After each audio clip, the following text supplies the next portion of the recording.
paused, tugged at his cloak. He tried not to listen to what the voices cried. As Moraine stepped back, Mondarb leaped forward, straight toward the gates, Lan crouched in the saddle. At the last instant, the warhorse twisted to catch the stone with his shoulder, just as he had been taught to catch other horses in battle. With a crash, the stone toppled outward, and the warder and his horse were carried by their momentum through the smoky shimmer of a waygate. The light that came through was mid-morning light, pale and thin, but it seemed to Rand as if the noonday summer sun blazed in his face. On the far side of the gate, Lan and Mondarb slowed to a crawl, stumbling in slow motion as the warder reined back around toward the gate. Rand did not wait. Pushing Bella's head toward the opening, he slapped the shaggy mare hard on the croup. Egwene had just enough time to throw a startled look over her shoulder at him before Bella carried her out of the ways. "All of you, out!" Moraine directed. "Quickly! Go!" As she spoke, the Aes Sedai thrust her staff out at arm's length, pointed back toward the guiding. Something leaped from the end of the staff, like liquid light rendered to a syrup of fire. A blazing spear of white and red and yellow, streaking into the black, exploding, coruscating like shattered diamonds. The wind shrieked in agony. It screamed in rage.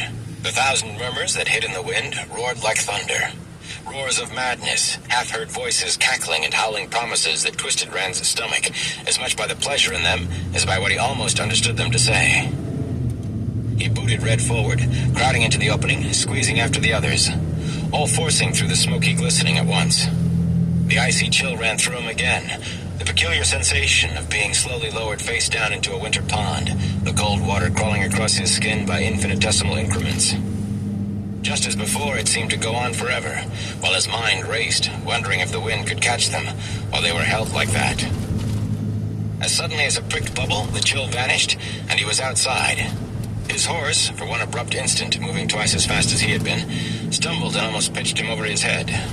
He threw both arms around the bay's neck and hung on for dear life.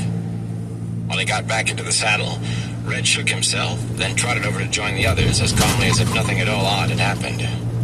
It was cold. Not the chill of the waygate, but welcome natural winter cold that slowly, steadily burrowed into flesh. He pulled his cloak around him, his eyes in the dull glimmer of the waygate. Beside him, Lan leaned forward in his saddle, one hand on his sword.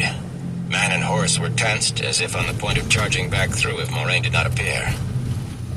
The waygate stood in a jumble of stones at the base of a hill, hidden by bushes except where the falling pieces had broken down the bare, brown branches. Alongside the carvings and the remains of the gates, the brush looked more lifeless than the stone. Slowly, the murky surface bulged like some strange, long bubble rising to the surface of a pond. Moraine's back broke through the bubble. Inchmeal, the Aes Sedai, and her dim reflection backed out of each other. She still held her staff out in front of her, and she kept it there as she drew Aldib out of the waygate after her, the white mare dancing with fear, eyes rolling. Still watching the waygate, Moraine backed away. The waygate darkened. The hazy shimmer became murkier, sinking through gray to charcoal, then to black as deep as the heart of the ways. As if from a great distance, the wind howled at them, hidden voices filled with an unquenchable thirst for living things, filled with a hunger for pain, filled with frustration.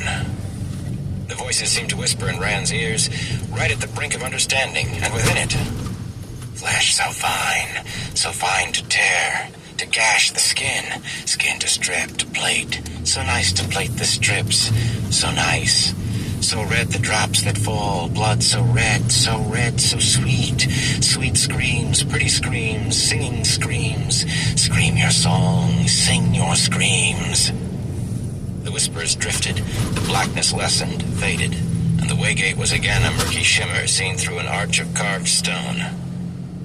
Rand let out a long, shuddering breath. He was not the only one.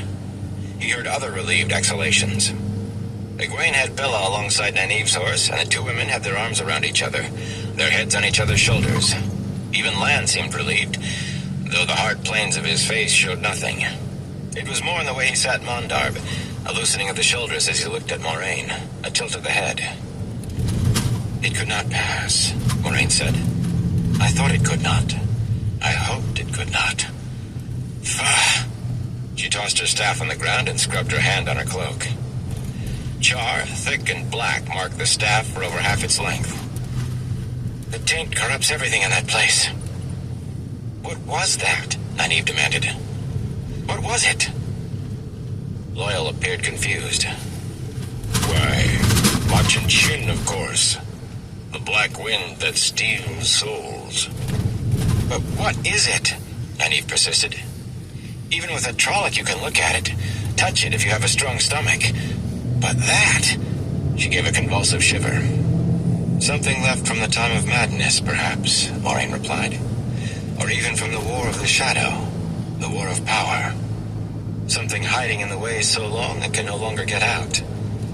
No one, not even among the Ogier, knows how far the ways run or how deep. It could even be something of the ways themselves. As Loyal said, the ways are living things, and all living things have parasites. Perhaps even a creature of the corruption itself. Something born of the decay. Something that hates life and light. Stop, Egwene cried. I don't want to hear any more. I could hear it saying... She cut off, shivering. There is worse to be faced yet, Moraine said softly. Rand did not think she meant it to be heard. The Aes Sedai climbed into her saddle wearily and settled there with a grateful sigh. This is dangerous, she said, looking at the broken gates. Her charred staff received only a glance. The thing cannot get out, but anyone could wander in. Agomar must send men to wall it up once we reach Faldara. She pointed to the north, to towers in the misty distance above the barren treetops.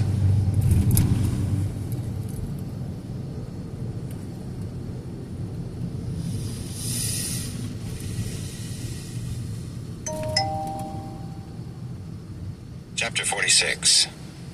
Faldara. The country around the Waygate was rolling, forested hills, but aside from the gates themselves, there was no sign of any Ogier grove. Most of the trees were gray skeletons clawing at the sky. Fewer evergreens than Rand was used to dotted the forest, and of them, dead, brown needles and leaves covered many.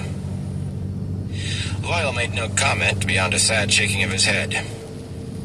As dead as the blasted lands, Nynaeve said, frowning. Egwene pulled her cloak around her and shivered. At least we're out, Perrin said, and Matt added, Out where?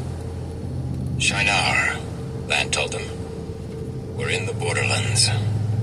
In his hard voice was a note that said home, almost. Rand gathered his cloak against the cold. The borderlands. Then the Blight was close by. The Blight. The eye of the world. And what they had come to do. We are close to Faldara, Moraine said. Only a few miles. Across the treetops, towers rose to the north and east of them, dark against the morning sky. Between the hills and the woods, the towers often vanished as they rode, only to reappear again when they topped a particularly tall rise. Rand noticed trees split open as if struck by lightning. The cold, Lan answered when he asked. Sometimes the winter is so cold here, the sap freezes and trees burst. There are nights when you can hear them cracking like fireworks, and the air is so sharp you think that might shatter too. There are more than usual this winter past. Rand shook his head. Trees bursting? And that was during an ordinary winter? What must this winter have been like? Surely like nothing he could imagine. Who says winter's past? Matt said, his teeth chattering. Why this, a fine spring, sheepherder, Lan said. A fine spring to be alive. But if you want warm, well, it will be warm in the Blight. Softly, Matt muttered. Blood and ashes. Blood and bloody ashes. Rand barely heard him, but it sounded heartfelt. They began to pass farms, but though it was the hour for midday meals to be cooking, no smoke rose from the high stone chimneys. The fields were empty of men and livestock both, though sometimes a plow or a wagon stood abandoned, as if the owner meant to be back any minute. At one farm close by the road, a lone chicken scratched in the yard. One barn door swung freely with the wind. The other had broken off the bottom hinge and hung at an angle. The tall house, odd to Rand's Two Rivers eyes, with its sharp-peaked roof of big wooden shingles running almost to the ground, was still and silent. No dog came out to bark at them. A scythe lay in the middle of the barnyard. Buckets were overturned in a heap beside the well. Maureen frowned at the farmhouse as they rode by. She lifted Aldib's reins, and the white mare quickened her pace. The Emmons Fielders were clustered with Loyal, a little behind the Aes Sedai and the warder. Rand shook his head. He could not imagine anything growing there, ever. But then, he could not really imagine the ways, either. Even now that he was past them, he could not. I don't think she expected this, Nynaeve said quietly, with a gesture that took in all the empty farms they had seen. Where did they all go? Egwene said. Why? They can't have been gone very long. What makes you say that? Matt asked. From the look of the barn door, they could have been gone all winter. Nynaeve and Egwene both looked at him as if he were slow-witted. The curtains in the windows, Egwene said patiently. They look too light for winter curtains, even here. As cold as it is here, no woman would have had those up more than a week or two, maybe less. The wisdom nodded. Curtains, Perrin chuckled. He immediately wiped the smile off his face when the two women raised their eyebrows at him. Oh, I agree with you. There wasn't enough rust on that scythe for any more than a week in the open. You should have seen that, Matt, even if you missed the curtains. Rand glanced sideways at Perrin, trying not to stare. Look, can't see. His eyes were sharper than Perrin's, or had been, when they used to hunt rabbits together. But he had not been able to see